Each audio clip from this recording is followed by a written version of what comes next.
Apple TV Plus' critical and streaming hit Masters of the Air is the latest companion series from the creators of Band of Brothers, Tom Hanks and Steven Spielberg, and it provides the perfect setup for their next potential project. The latest show follows the true story of the 100th Bomb Group as they wage aerial war in the skies over Europe.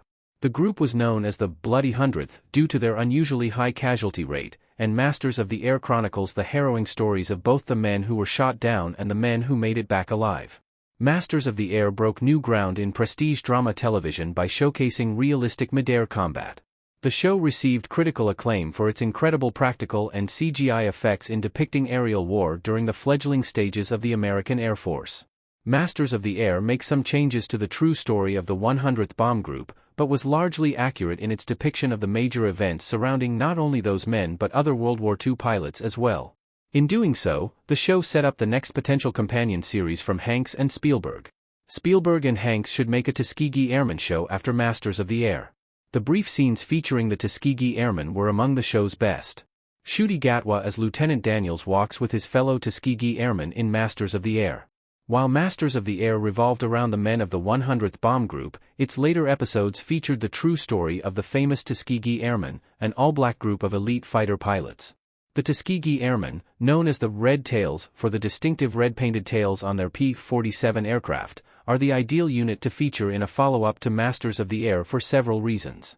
First and foremost, their historical significance as the first black pilots in the U.S. Army Air Forces provides an interesting and exciting angle that deserves further exploration. Perhaps more importantly, they can provide a contrast to the action of Masters of the Air. The story of the 100th Bomb Group is one of unfathomable bravery, but it's marked by the loss and devastation the airmen face.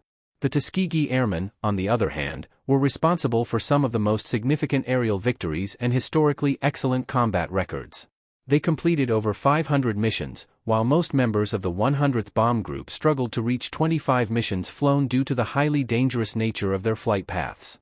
How a Tuskegee Airmen show could expand on Masters of the Air.